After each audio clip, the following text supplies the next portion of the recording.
අද දවසේ අපි නැවතත් ඔයගොල්ලෝ හම්බෙලා ඉන්න අලුත් වීඩියෝ එකකින්. ඉතින් අපි මේ වීඩියෝ සීරීස් එකේ මුලින් ඉඳලා කතා කරගෙන ආවේ කොහොමද ව්‍යාපාරයක් ආරම්භ කරන්නේ කියන කාරණය සම්බන්ධ. ඉතින් අදත් ව්‍යාපාරයක් ආරම්භ කරලා ඉස්සරහට ව්‍යාපාර පවත්වාගෙන යන්න නම් අපිට අවශ්‍යම සාධකයක් තමයි අපේ පාරිභෝගිකයන් කියන එක. ඉතින් අද දවසේ අපි කතා කරන්නේ අපි කොහොමද පාරිභෝගිකයොත් එක්ක කටයුතු කරන්න ඕන ආකාරය පිළිබඳ. ඉතින් අපි ඉස්සරහට කතා කරගෙන යමු මේ කරුණු කාරණා සම්බන්ධව. දැන් මේ වීඩියෝ එකේදී කතා කරන්න යන්නේ පාරිභෝගිකයෝ සම්බන්ධව. ඉතින් පාරිභෝගිකයෝ සම්බන්ධව අපි මුලින්ම පාරිභෝගිකය හඳුනා ගන්න ඕනේ. ඉතින් අපිට ඒකට ප්‍රධාන වශයෙන්ම මෙන්න මේ කරුණු තුන හරහා පාරිභෝගිකයෝ පිළිබඳ අධ්‍යයනය කරනවා නම් ගොඩක් පහසු වෙනවා. ඒ තමයි who, what, where, how. ඉතින් who කියන්නේ කවුද ඔයාගේ පාරිභෝගිකය? කියන්නේ ඔයාගේ ටාගට් ඔඩියන්ස් එක කවුද? එයාලට මොන වගේ දේවල්ද අවශ්‍ය වෙන්නේ කියන්නේ what කියන එක. ඊට පස්සේ එයාලා කොහෙද ඉන්නේ කියන එක තමයි where කියලා කියන්නේ. ඒ වගේම කොහොමද එයාලා මිලදී ගැනීම තමයි කරන්නේ කියන එක තමයි how කියලා කියන්නේ. ඉතින් මේ විදිහට අපිට පාරිභෝගිකය අඳුර ගන්න පුළුවන්. ඉතින් පාරිභෝගිකය අඳුරා ගැනීමේදී අපිට ඒකට යොදා ගන්න පුළුවන් ක්‍රමයක් විදිහට ක්‍රම පහක් තියෙනවා. ඉතින් මේ පළවෙනි ක්‍රමය තමයි මාකට් රිසර්ච් එකක් හරහා අපිට පුළුවන් අපේ පාරිභෝගිකය අඳුර ගන්න. ඉතින් මාකට් රිසර්ච් එකකදී අපිට කරන්න තියෙන්නේ වෙළඳපොළ තුල තියෙන භාණ්ඩ සේවාවන් මොනවද? ඒවට ඉල්ලුම සැපයුම කොහොමද ක්‍රියාත්මක වෙන්නේ? ඊට පස්සේ ඒවා කොහොමද ගනුදෙනු කරන රටාව මෙන්න මේ කරුණු පිළිබඳව අධ්‍යයනය කරන්න පුළුවන්.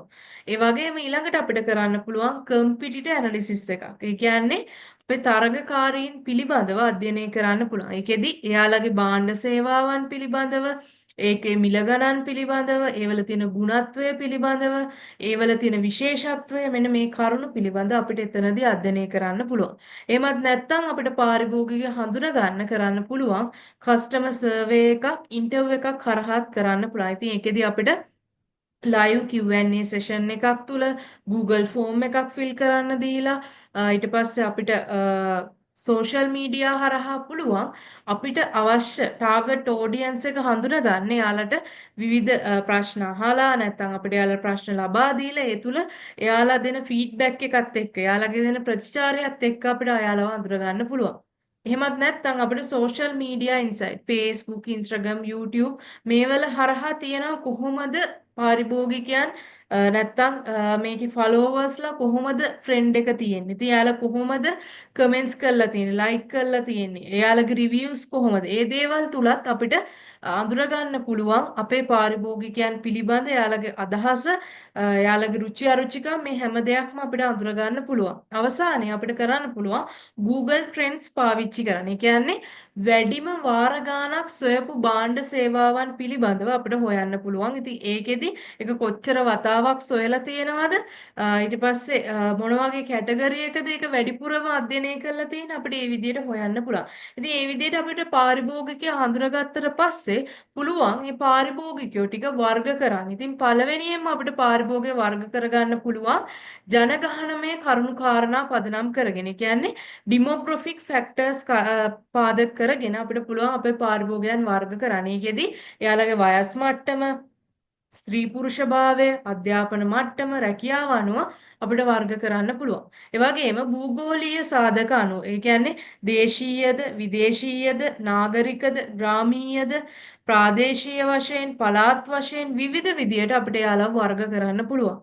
ඒ වගේම මානසික සහ හැසිරීම් රටාව අනුව, ඒ කියන්නේ යාළුවගේ රුචි අරුචිකම් මොනවද, ඊට පස්සේ යාළුවා කොහොමද මිලදී ගැනීම සිදු කරන්නේ, යාළුවගේ අවශ්‍යතාවය කොහොමද වෙන්නේ, මේ හැම දෙයක්ම යාළුවා මිලදී ගැනීමේ රටාව මේ දේවල් අපිට අධ්‍යයනය කරන්න පුළුවන්.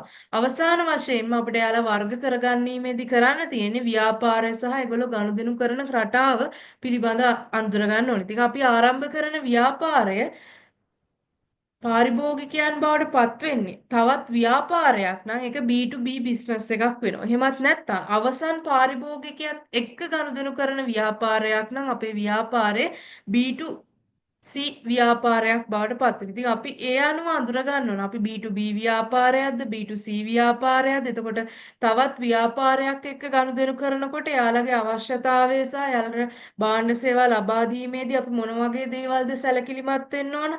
ඒ වගේම අවසන් පාරිභෝගිකයාට භාණ්ඩ සේවා ලබා දෙනකොට ඊට වඩා ක්‍රමවේදය වෙනස්. ඉතින් මේ දෙක හරියට අපි අඳුනා ගැනීමෙන් යුතුව මේ විදිහට වර්ග කරගෙන ඉවර වෙලා අපිට පුළුවන් අපේ ටාගට් ඔඩියන්ස් ඒ කියන්නේ අපි පාදක කරගන්න පාරිභෝගික පිරිස හරහා මේ ව්‍යාපාර කටයුතු ඉස්සරහට පවත්වාගෙන යන්න. ඉතින් හරි. ඉතින් අපි අද දවසේ කතා කරා කොහොමද අපි පාරිභෝගිකයොත් එක්ක කටයුතු කරන්න කියලා. ඉතින් පාරිභෝගිකයෝ ටික අපේ ව්‍යාපාරයට ආකර්ෂණය කරගන්න. පාරිභෝගිකයෝ ටික අපේ ළඟට ගෙන්න ගන්න නම් අපිට කරන්න වැඩ රාජකාරී ටිකක් තියෙනවා. ඉතින් ඒකට අපි පාවිච්චි කරන්නේ අලෙවිකරණය සහ ප්‍රවර්ධනය කියන එක. ඉතින් අපි ඊළඟ වීඩියෝ එකේදී කතා කරමු කොහොමද අලෙවිකරණය සහ ප්‍රවර්ධන කටයුතු සිදු කරන්න කියන එක. ඉතින් අද දවසේ වීඩියෝ එක තුල වාට මම හිතනවා යම්කිසි දැනුමක් ලබා ගන්න අවස්ථාව ලැබෙන්නේ නැති කියලා. ඉතින් කැමති නම් මගේ YouTube channel එකට මේ Trillion Moves කියන YouTube channel එක subscribe කරන්න, like එකක් දාන්න, comment එකක් දාන්න. ඒ වගේම මේ වීඩියෝ එක තුල ඔයාලට ගන්න දෙයක් තියෙනවා නම් තවත් කෙනෙකුට ඒ දේ බලන්න share කරලා මට support එකක් දෙන්න. එහෙනම් අද දවසේ වීඩියෝ එක අපි මෙතනින් අවසන් කරනවා. නැවතත් අපි ඊළඟ සතියේ හමු වෙමු අලුත් වීඩියෝ එකකින්. එහෙනම් ගිහින් එන්න. ඔයගොල්ලෝ සෙරෙන්ටම සුබ දවසක්.